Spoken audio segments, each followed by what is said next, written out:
My parents scoffed at me, the dumb one, while my sister received a full scholarship to Harvard. At her graduation, Dad announced she'd inherit everything: a $13 million NYC mansion and a Tesla. I sat quietly in the back until a stranger walked in, gave me an envelope, and whispered, "Now's the moment to show them your true self." Can you imagine being called a family disappointment for 15 years? Then watching your sister get a $13 million penthouse and a Tesla at her graduation party, while your parents publicly shame you? Well, that was me, until a stranger handed me an envelope and whispered, "Your grandfather knew the truth." My whole family was about to be speechless, and I was just getting started. My name is Grace, and for as long as I could remember, I was the Anderson family's black sheep.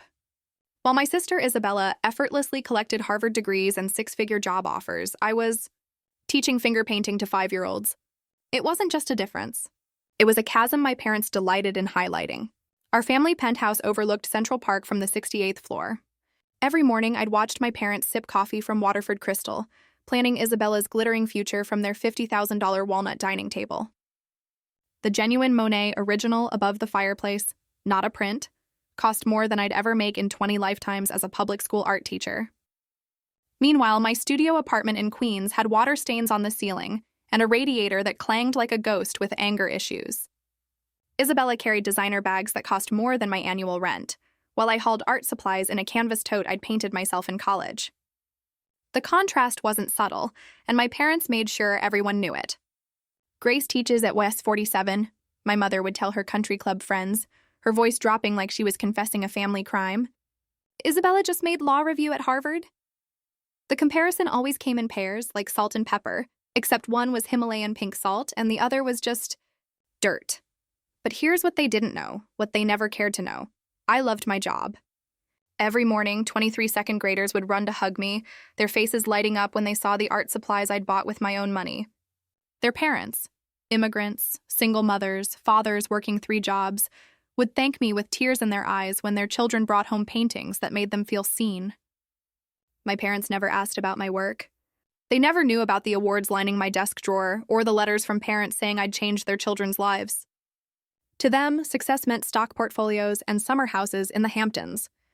Still, I went to every family dinner, every celebration. Not for them, though. For my grandfather, who had died 10 years ago. He was the only one who'd ever said, "Grace, you're going to change the world." Just not the way they expect. I had no idea how right he was. Last week, Isabella graduated summa cum laude from Harvard Law. The dean himself shook her hand and, right there, offered her a starting salary of $215,000 before she'd even thrown her cap in the air. Her Patek Philippe watch, a graduation gift from Dad, cost more than my entire annual salary of $42,000. She was 28, 4 years younger than me, and already owned an investment portfolio that would make most CEOs weep with envy. Her LinkedIn profile read like a Wall Street fairy tale. Harvard undergrad, Harvard Law, summer associate at 3 Fortune 500 companies, published in the Yale Law Journal twice. Mine? Art teacher at PS 47, believes every child is an artist. The family group chat that week was a shrine to Isabella's glory. Photos of her in her cap and gown, screenshots of congratulations from senators and CEOs, a video of her giving the valedictorian speech. My message? Congratulations, Bella. Nothing more. What that same chat didn't show. The 8 National Education Awards sitting in my desk drawer. The Teacher of the Year recognition I'd won 3 times. The art therapy program I'd built from nothing that now served 500 children with disabilities across 3 boroughs. I never mentioned these things. What was the point? In my family's currency, they were worthless. The invitation to Isabella's graduation party came on ivory cardstock so thick it could double as a weapon. Celebrating Isabella's extraordinary achievement, it read in gold foil. At the bottom, in my mother's elegant handwriting, "Grace, please dress appropriately." I wore my best dress, a simple black sheath from Target. Isabella, of course, would be in custom Versace. Some things I thought never change. Or so I thought. Why can't you be more like Isabella?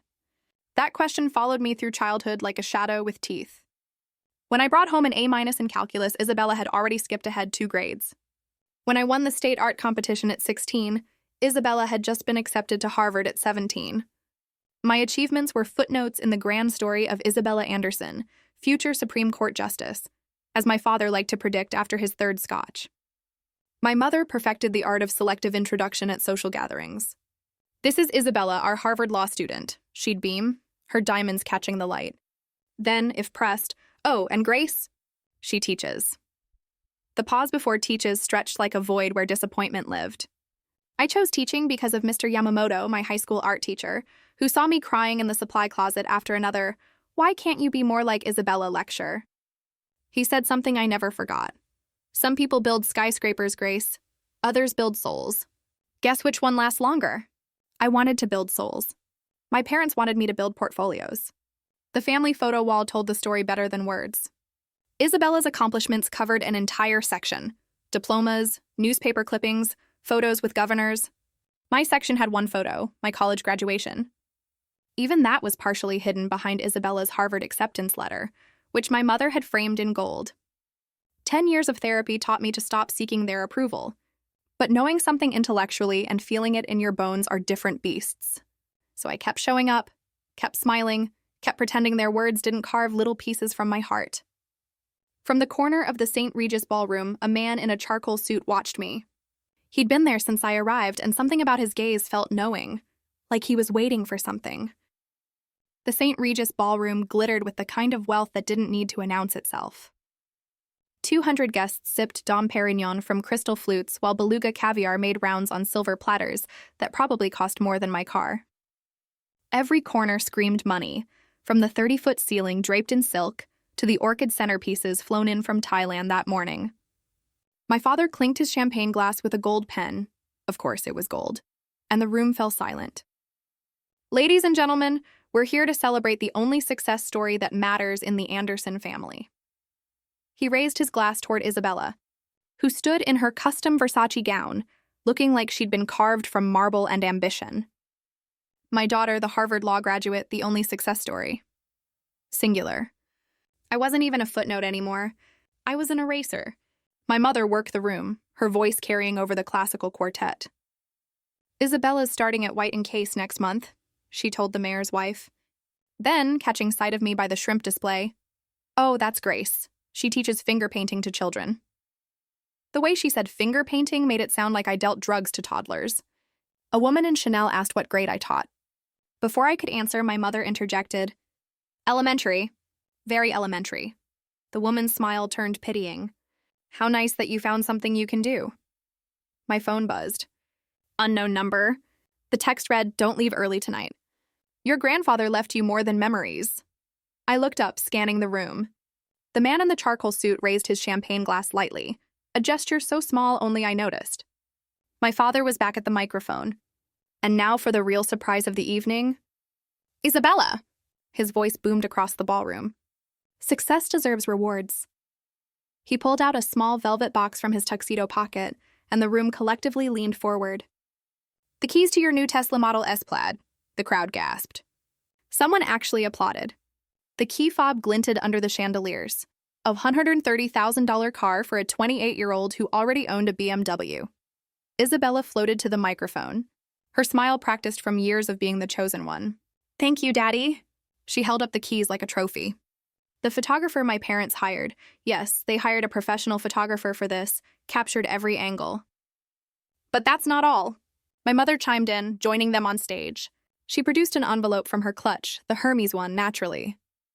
The $30,000 Birkin that could feed a small country.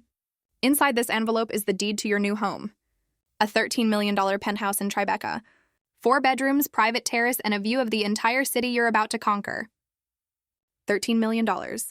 For reference, that could fund my entire school's art program for the next century. It could provide therapy for thousands of children who'd never otherwise afford it. Instead, it would house one person who already had everything. Isabella hugged them both, and the photographer went wild. The crowd erupted in applause that felt like tiny hammers against my skull. I stood in my corner, invisible as wallpaper, holding my champagne flute. So tight I worried it might shatter. "This Tesla is just the beginning of what you deserve, Isabella," my father said into the microphone. His words carried across the room, across the years of comparison, across every moment he'd looked through me like I was transparent. The man in the charcoal suit moved closer. Not obviously, just a drift through the crowd that brought him within earshot. He wasn't watching Isabella's triumph. He was watching me. My phone buzzed again. The real show starts in 5 minutes. Don't sign anything. Sign anything? What could I possibly— My mother's voice cut through my thoughts. Grace, come here, please. We need you on stage. Isabella held the microphone like a scepter, her Harvard law ring catching the light. I want to thank everyone for celebrating this moment with us, she began, her voice honey-sweet with hidden thorns. Success isn't easy. It takes dedication, ambition, and the courage to reach for more. Then she paused, her eyes finding mine. Not finger paintings and participation trophies. Nervous laughter rippled through the crowd. Someone whispered, ouch. Another said, but true. Some people, Isabella continued, are content with mediocrity. They find comfort in small lives, small dreams, small paychecks. And that's fine. The world needs people to teach children their ABCs, while others of us argue cases before the Supreme Court. My cheeks burned. 200 pairs of eyes tried not to look at me while absolutely looking at me. A woman in Pearl's stage whispered to her husband, "Is that the teacher's sister?" Poor thing. But tonight isn't about those who settle. Isabella raised her champagne. It's about excellence. It's about proving that with the right mindset, the right education, and the right priorities, anyone can— Excuse me. The man in the charcoal suit stepped forward. The crowd parted like he carried invisible authority. He was older than I'd first thought, maybe 75, with silver hair and eyes that had seen decades of secrets. I apologize for interrupting, he said, his voice carrying despite its softness. My name is Harold Whitman. I was your grandfather's attorney for 40 years. My father's face went pale. My mother's champagne glass trembled. I have something that needs to be addressed tonight, Harold continued, pulling out a leather envelope from his jacket, before any more announcements are made. Isabella's smile froze. I don't think— Oh, but I do think, Harold said. In fact, your grandfather insisted. My father recovered quickly. He always did when his authority was challenged. Mr. Whitman, this is a private family celebration. Whatever business you have can wait until— Actually, it can't. Harold's voice remained calm, but there was steel underneath, especially considering what you're about to do. My father's jaw tightened. He knew something. They both did. My parents exchanged a look that lasted a heartbeat too long. As I was saying, my father turned back to the microphone, speaking faster now. Isabella will also be inheriting the entirety of the Anderson family estate. The company, the properties, all of it. She's proven herself capable of managing substantial assets. The room erupted in congratulations. Isabella glowed. My mother smiled so wide her Botox almost cracked. Grace, on the other hand, my father continued, and my stomach dropped, simply doesn't have the capacity for such responsibility.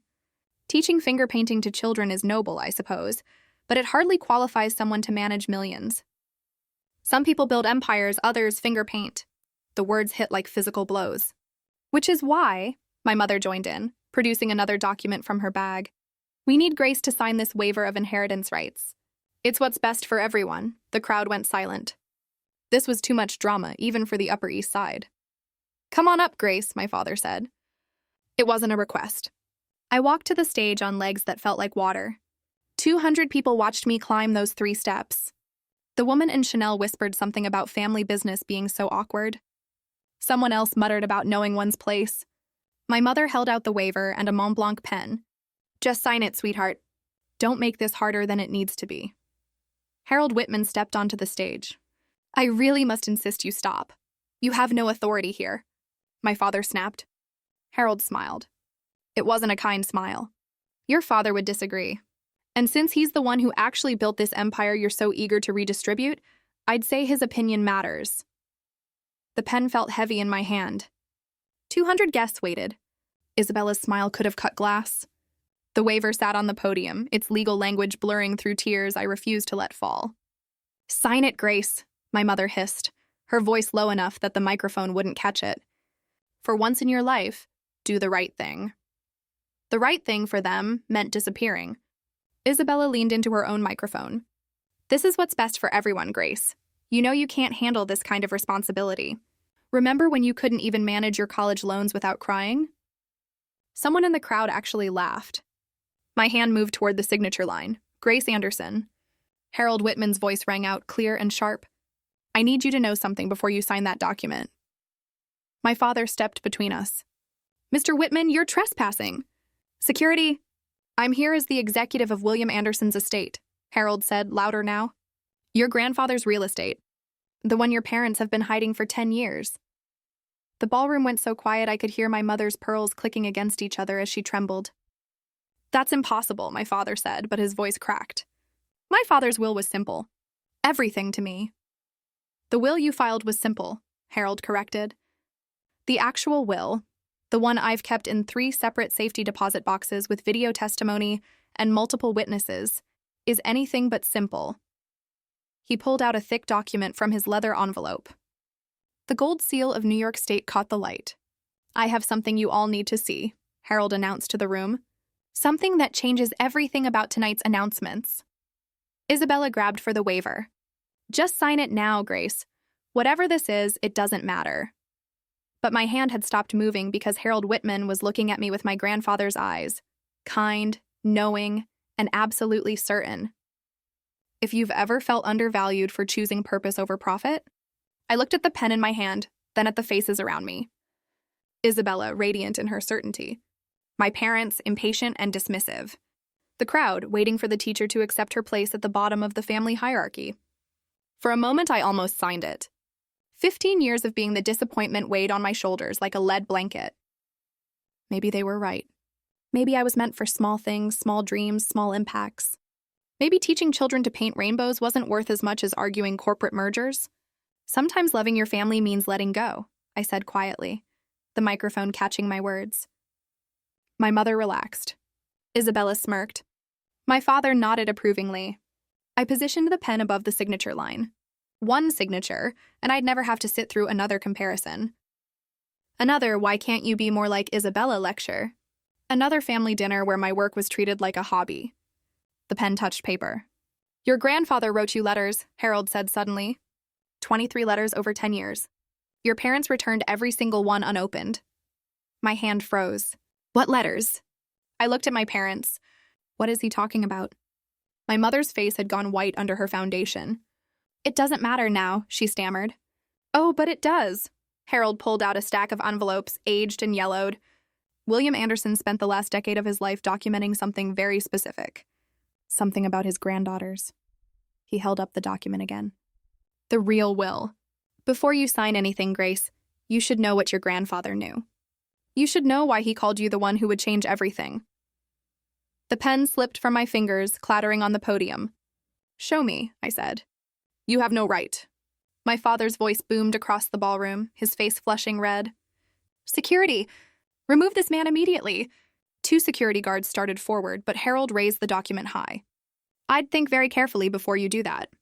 Interfering with the lawful execution of a will is a felony. Everyone in this room is now a witness. The guards stopped. The crowd murmured. Someone was definitely recording this on their phone. My mother tried a different approach, her voice syrupy sweet. Mr. Whitman, surely this can wait until Monday.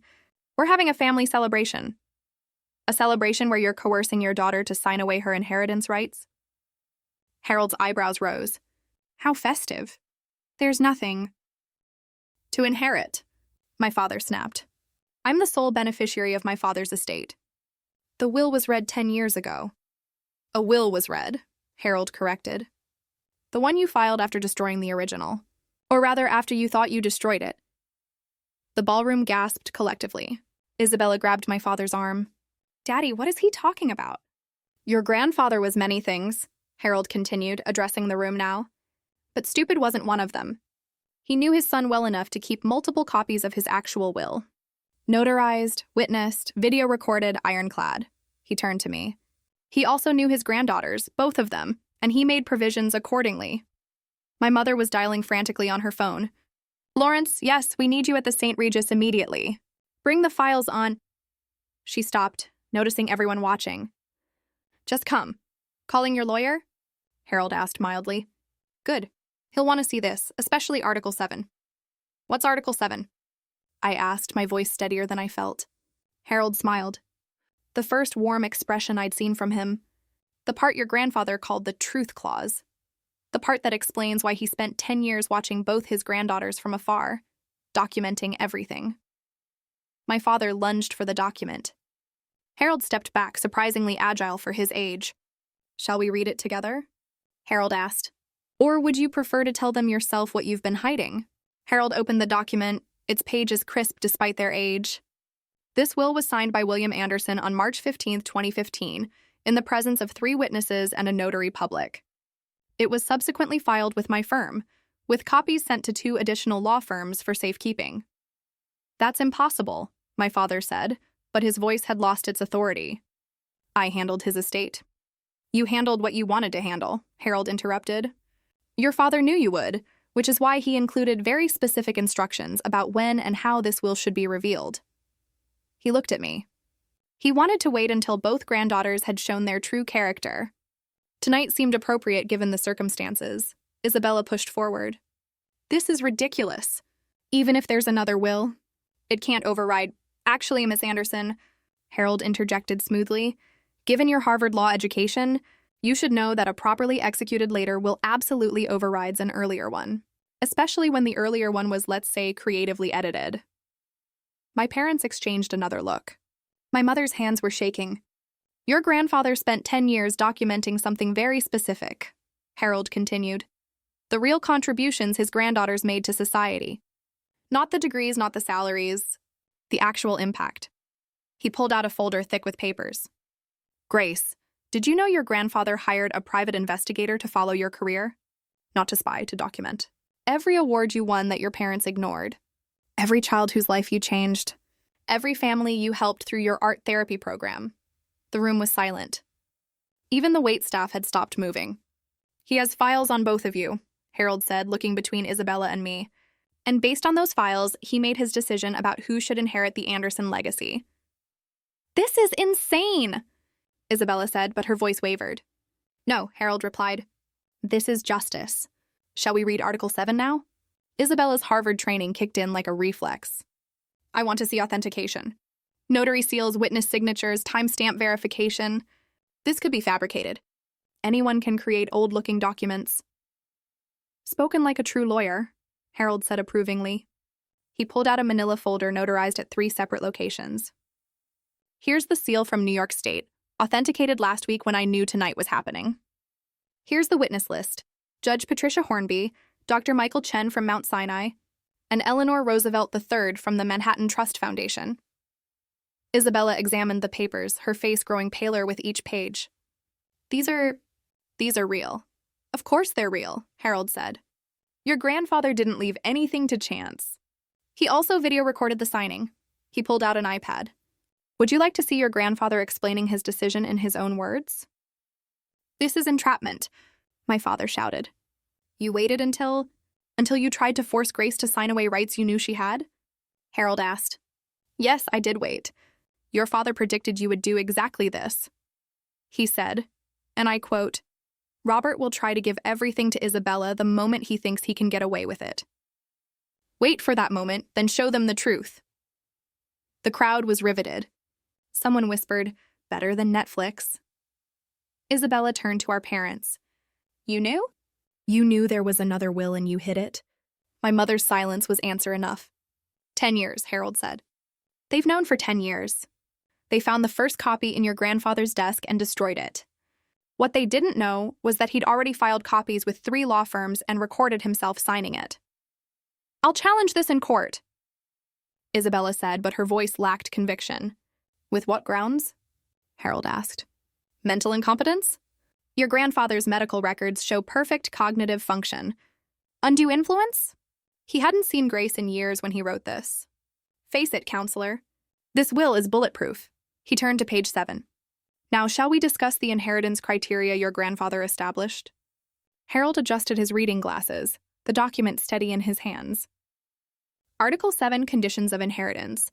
"I, William Anderson, being of sound mind and body, establish that my estate shall pass to the granddaughter who demonstrates genuine service to humanity, measured not by degrees or income, but by verifiable positive impact on others' lives."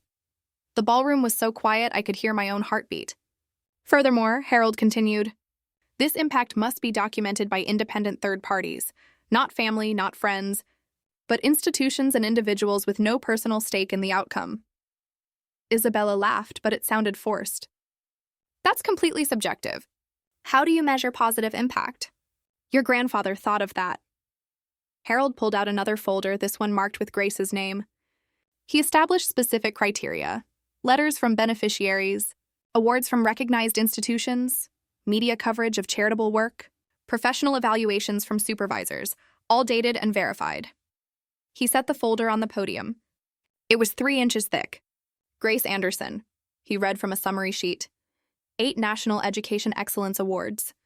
3-time Teacher of the Year, founder of Art Heals. A therapy program serving 500 children with disabilities across 3 boroughs. Published in the Journal of Art Therapy for groundbreaking work with autism spectrum disorders. Recognized by the Department of Education for innovations in inclusive education. My mother gasped. That's not possible. She never told us. Because you never asked, Harold said simply. You were too busy celebrating Isabella's achievements to notice Grace was quietly changing lives. He pulled out another sheet. Letters from 237 families, independently verified, crediting Grace with transforming their children's lives. 14 children who were nonverbal before her art therapy program and now communicate through artistic expression. 3 suicide preventions directly attributed to her intervention.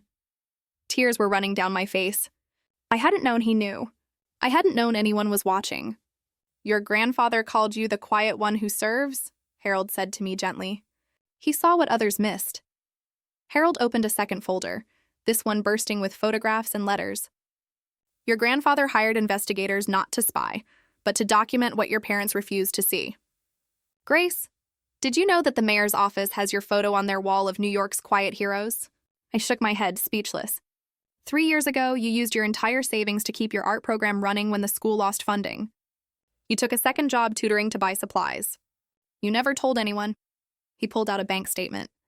Your grandfather's investigator documented every sacrifice. A woman in the crowd, Mrs. Chen from the PTA, suddenly stood up. That's my son's teacher. She saved his life. He was diagnosed with selective mutism, wouldn't speak for 2 years. Grace taught him to paint his words. Now he won't stop talking. She glared at my parents. You should be ashamed. Others began standing. A man in a navy suit. She taught my daughter after she lost her hearing. Art doesn't need words or sound. Another parent. My son has autism. Grace spent her lunch breaks working with him for free. He just got accepted to art school. My parents looked stunned. Isabella's mouth hung open. Your grandfather followed every news story, Harold continued, pulling out clippings. Local teacher transforms lives through art. Innovative program brings hope to special needs families. The quiet revolution in room 203. He looked at my parents. You had every opportunity to know this. You chose not to look. Then he turned to Isabella. Now, Miss Anderson, would you like me to read your grandfather's assessment of your contributions, or should we skip to his final decision? Isabella's face was stone. Read it, Harold nodded. Very well, but I should warn you, your grandfather was thorough and honest. Harold pulled out Isabella's folder. It was noticeably thinner. Isabella Anderson, Harvard Law summa cum laude, law review editor. Starting salary, $215,000, he paused. Community service, mandatory pro bono hours required by law school. 40 hours total over 3 years. No voluntary service beyond requirements. Isabella's face flushed. I was building my career. You were building your resume, Harold corrected. Your grandfather noted the difference. He also documented this. In 2019, you volunteered to organize a charity auction for underprivileged children. You raised $30,000, he paused. You also charged the charity a $15,000 administrative fee. Gasps echoed through the ballroom. That was legitimate compensation for my time, Isabella protested. From a children's charity, Harold's eyebrows rose. Your grandfather found that particularly telling. He pulled out more papers. 2020, you offered pro bono services to a homeless shelter. When you discovered they couldn't provide a tax write-off large enough, you withdrew the offer. 2021, you volunteered to mentor inner-city students. You attended one session, took photos for your LinkedIn, and never returned. My parents were frozen. This wasn't the Isabella they'd promoted. Meanwhile, Harold gestured to my thick folder. Grace has letters from the Department of Education, the National Art Teachers Association, the Autism Society, the Children's Hospital of New York, and he pulled out an official letter, the White House Office of Public Engagement, commending her for extraordinary service to America's most vulnerable children. He held up both folders. One granddaughter has degrees in dollars. The other has changed hundreds of lives. Your grandfather's will is clear about which one inherits. But there's more, Harold said, his voice carrying a weight that made everyone lean forward. Article 7 has a second component, a clause your grandfather called the humility provision. Isabella's lawyer had arrived, slightly out of breath. Don't say another word, he advised his clients. Oh, I think everyone needs to hear this, Harold smiled. Sometimes the quietest person in the room is the strongest. Isabella's lawyer, Lawrence Fitzgerald, pushed through the crowd, his Armani suit impeccable despite his rush. This is highly irregular. Any will contest should be handled in probate court, not at a social gathering. There's nothing to contest, Harold replied calmly. I'm simply executing William Anderson's explicit instructions. He wanted this revealed publicly, in front of witnesses, specifically when the family tried to exclude Grace from inheritance. Isabella grabbed Lawrence's arm. Tell them this won't hold up. Tell them I'll sue for defamation, for intentional infliction of emotional distress. For what? Harold interrupted. For revealing the truth? Your grandfather documented facts, Miss Anderson. Pro bono hours are public record. Charity finances are public documents. Your LinkedIn posts about mentoring are still online, though the shelter confirms you only attended once. This is character assassination, Isabella's voice cracked. No, a voice from the crowd spoke up. It was Judge Patricia Hornby, one of the will's witnesses. This is accountability. I watched William Anderson sign this will. He was heartbroken about what his son had become, how material success had replaced human values. He said, wait, Patricia. I built this fortune to help people, not to create monsters. More parents from my school stood up. Mr. Rodriguez, whose son had severe ADHD. Grace Anderson spent every Thursday after school with my boy for 2 years, never charged us a penny. He's in college now because of her, Mrs. Kim. My daughter was bullied for her disability. Grace created a whole anti-bullying program through art, changed the entire school culture. Dr. Patel. She volunteers at our children's hospital every Saturday. Brings art supplies she pays for herself. Isabella looked around wildly. Money doesn't make you worthy, Isabella, I heard myself say, my voice steady. Impact does. You manipulated him, Isabella accused. You must have. Grace hadn't seen her grandfather for 5 years before he died, Harold stated.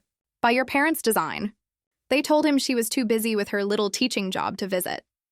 My father's CEO instincts kicked in when cornered. Negotiate. Let's be reasonable here. We can work out an arrangement. Split everything equally, 50-50, that's fair. Fair? Harold's voice carried decades of legal authority. Was it fair when you told your father that Grace dropped out of college? She graduated with honors. Was it fair when you said she was unemployed? She was teaching full-time. Was it fair when you returned every letter he tried to send her? My mother clutched her Hermes bag like a lifeline, tears ruining her perfect makeup. We only wanted what was best for the family. Isabella had so much potential and Grace didn't. Harold gestured to the crowd. Half this room can testify to Grace's potential. The difference is, she fulfilled hers by lifting others, not by stepping on them. Please, my mother turned to me, desperation cracking her voice. Grace, sweetheart, think about the family reputation. If this gets out... It's already out, someone called. 3 phones were clearly recording. My father tried one last angle. Grace, you don't understand complex finances. The company needs someone with business experience. The company? Harold laughed. You mean the real estate empire built on your father's patents? The ones he invented while teaching at Columbia? Before he knew his son would value square footage over souls? Lawrence whispered urgently to my parents. Isabella stood frozen, her perfect world crumbling in real time. We can challenge mental capacity, Lawrence suggested quietly, but his voice carried. Judge Hornby stood up. I'd be happy to testify about William's mental state. Sharp as a tack, he beat me at chess the day before he died. My father's shoulders sagged. My mother sank into a chair. Grace, my father said quietly. What do you want? For 15 years, I'd been silent. The quiet one, the disappointment, the afterthought. Now 200 people waited for my words. What do I want? I repeated, my voice carrying across the ballroom. I wanted parents who saw me, who valued compassion over compensation, who understood that teaching isn't settling. It's building the future one child at a time. I stepped toward the microphone, my target dress suddenly feeling like armor. I spent 15 years believing I was less than Isabella because my bank account was smaller, because my car was older, because my apartment didn't have a doorman. I looked at my parents. You taught me that worth equals wealth. Grandfather knew better. The room was silent, except for someone quietly crying, Mrs. Chen, whose son I taught to speak through art. I don't need your money, I continued, looking at my parents. I needed parents who celebrated my first teaching award the way you celebrated Isabella's first A+. I needed a family who understood that changing one child's life matters more than billing hours. Isabella finally spoke, so sanctimonious, so noble. You think you're better than me because you're poor? No, I said simply. I think I'm fulfilled because I'm useful. There's a difference between being successful and being significant. Grandfather understood that. Harold cleared his throat. Speaking of your grandfather's understanding, there's one more aspect of Article 7 we need to discuss, the conditions for Isabella. Everyone turned to him. Your grandfather didn't disinherit you, Isabella, Harold said. But your inheritance comes with conditions. Isabella's eyes sparked with hope. What conditions? 2 years of documented public service, Harold replied. Real service, not photo ops, not resume building. Teaching, volunteering, genuine contribution to society.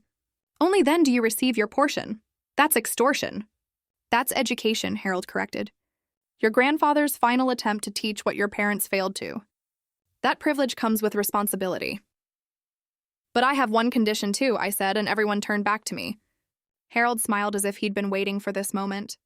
Before you state your condition, Grace, there's something else. He flipped to the next page. The humility provision, subsection C. He read aloud.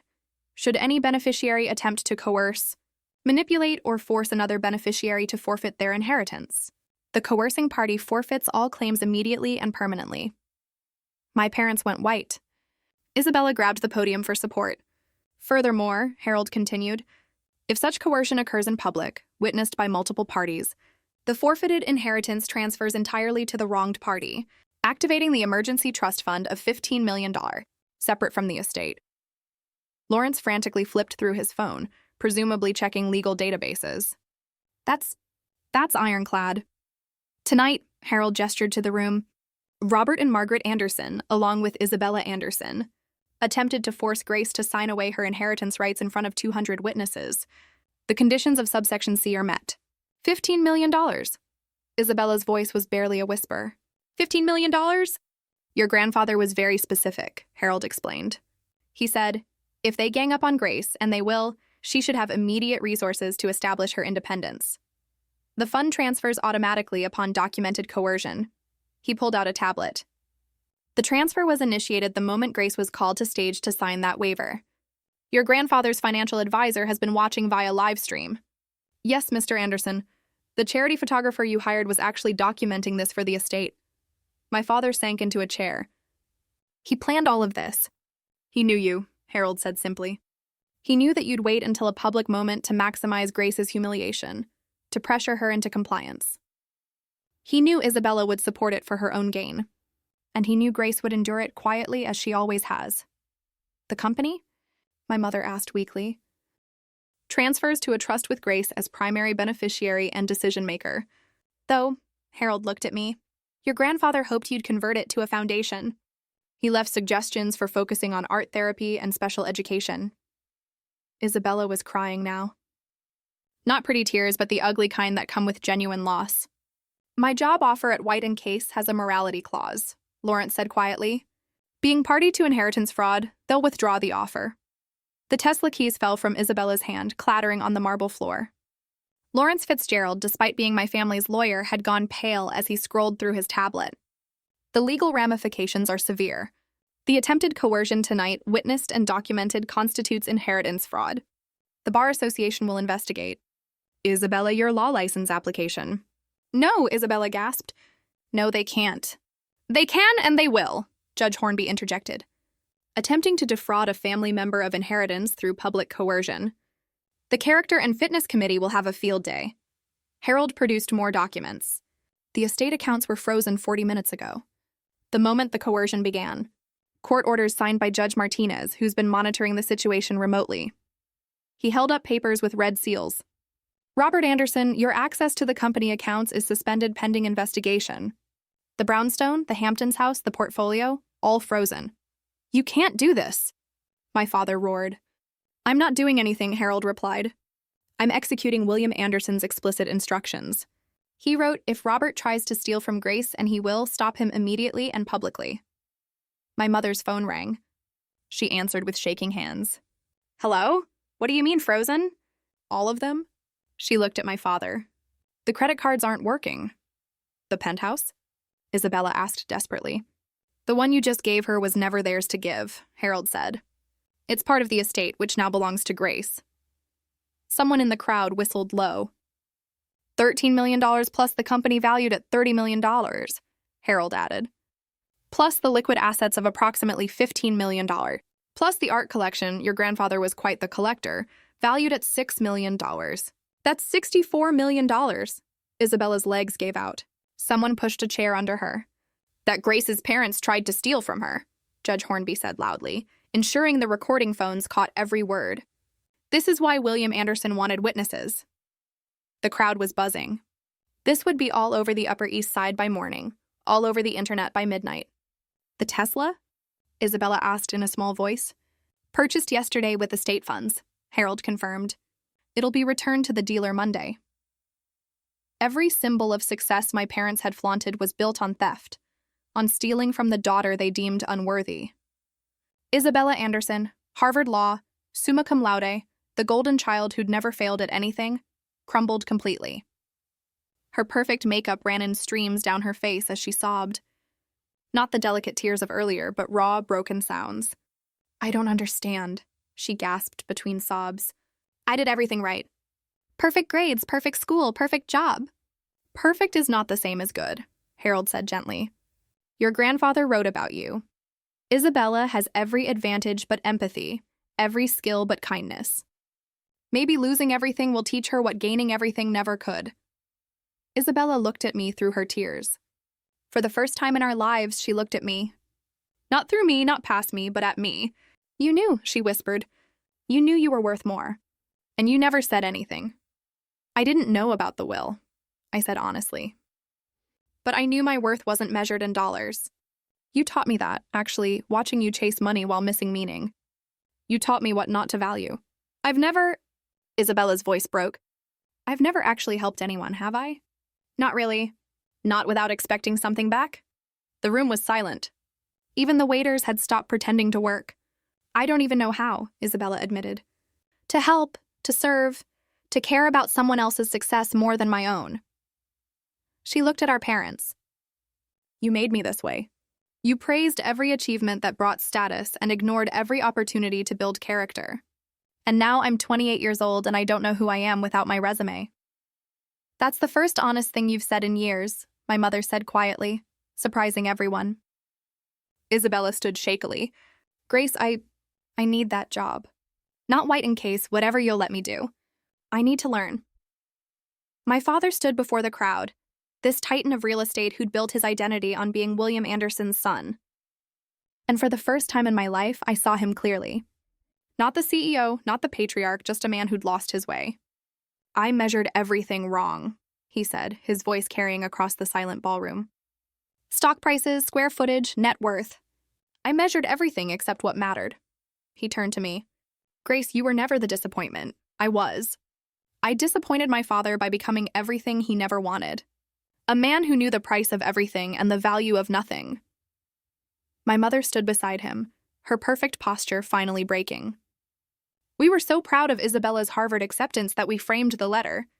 But Grace, you have 237 letters from families whose lives you've changed, and we never framed a single one. She looked at the crowd, many of whom were their society friends. We taught our daughters that appearance matters more than substance, that wealth matters more than worth. We were wrong. Someone started clapping. Mrs. Chen. Then another parent joined. then another. Not for my parents' confession, but for the truth finally being spoken. The irony, my father said, laughing bitterly, is that my father built this fortune as a teacher, a Columbia professor who invented 3 patents that changed the industry. He never cared about the money. He cared about the knowledge. And I forgot that. He looked at Harold. He tried to tell me, didn't he? All those years, he tried to redirect me toward meaning instead of money. Every week, Harold confirmed. He'd say, Robert, you're building a monument to nothing. Grace is building lives. We measured success in dollars, my mother said, looking at me, when we should have measured it in lives changed. The photographer, who apparently worked for the estate, captured everything. The truth finally exposed, documented for posterity. My father straightened his shoulders. Grace, we don't deserve forgiveness, but we're asking for it anyway. I stood at the podium looking at my family, broken, exposed, finally honest, and made my decision. I accept the inheritance, I said clearly. All of it, as grandfather intended. Isabella's sobs cut through the air. But I continued, I also accept his vision for it. The company will become the Anderson Foundation for Art Therapy and Special Education. The buildings will house programs, not profits. The money will fund teachers, not takeovers. I turned to Isabella. You want to learn to serve?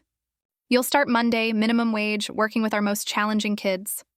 The ones who bite, who scream, who throw paint. You'll clean up their messes and celebrate their breakthroughs. You'll learn that progress isn't measured in percentages, but in smiles. Yes, Isabella said immediately. Yes, anything. 2 years, I said. Not because the will requires it, but because that's how long it takes to understand that teaching isn't about you. It's about them. If you last 2 years, really last, not just show up, then you'll receive your inheritance, as grandfather outlined. I faced my parents. Forgiveness doesn't mean forgetting.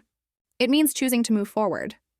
You'll have access to a living trust, enough to maintain a reasonable life, not the excess you're used to. The brownstone stays in the family, but the Hamptons house becomes a summer camp for special needs children. My mother gasped. The Hamptons house? Grandfather specifically mentioned it. Harold smiled. He said it should ring with children's laughter, not cocktail chatter.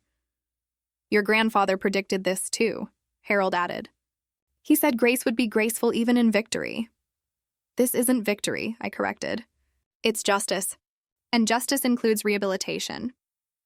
I looked at the crowd, society's elite who'd watched my humiliation for years. The Anderson Foundation will be hiring. Real positions for real service. Not galas and charity balls, but hands-on work with children who need us. Anyone interested can submit applications through Mr. Whitman. Several hands went up immediately. Grace, Isabella said quietly, what about your condition? You said you had one. I smiled. My condition is simple.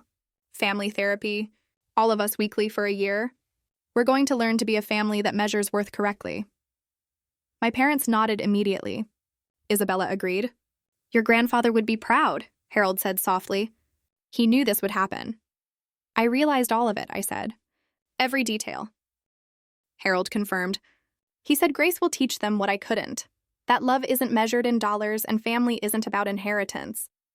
It's about inheriting values worth passing on. 6 months later, the Anderson Foundation for Art Therapy and Special Education served 2,000 children across 5 states. The Hamptons house hosted its first summer camp with 40 kids who'd never seen the ocean. The Brownstones ballroom, where my parents once held society gatherings, now echoed with children's laughter during weekend art workshops. Isabella lasted the first month by sheer will. The second month broke her. A 7-year-old with autism had a meltdown, threw paint everywhere, including in Isabella's hair.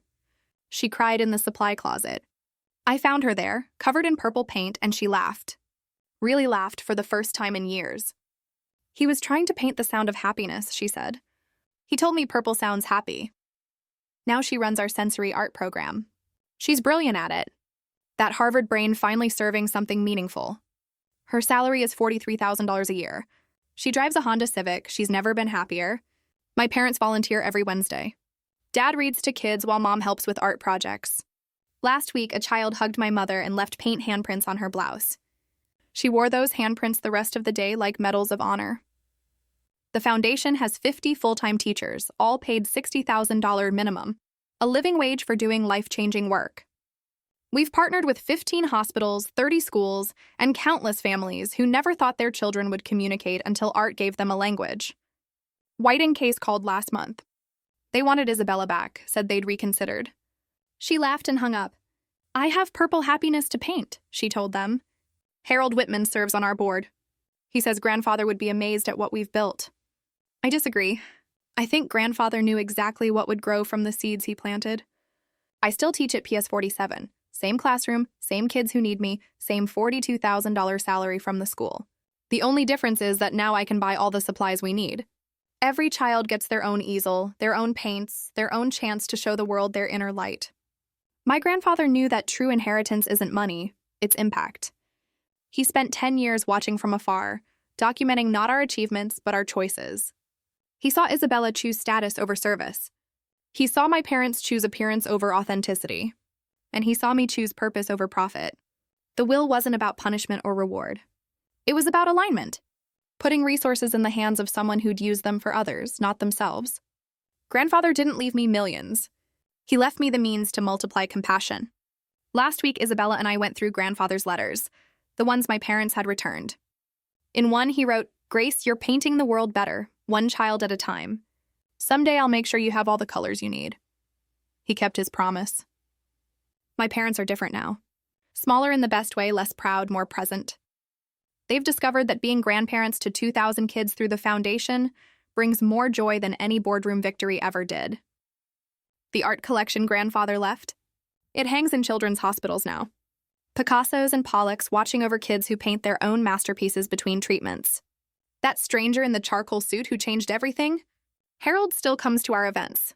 He always stands in the back watching, smiling. Last week he told me, your grandfather said you'd know what to do with the money. He said, Grace already knows the difference between having wealth and being wealthy. He was right. I am wealthy. Not because I inherited $64 million, but because I inherited the understanding of what to do with it. Money is just paper and numbers until you transform it into changed lives. That's the real inheritance my grandfather left. Not a fortune, but a purpose for it. What would you have done if you were in my shoes that night, facing your family, the truth, and a life-changing decision? I'd love to hear your thoughts in the comments below.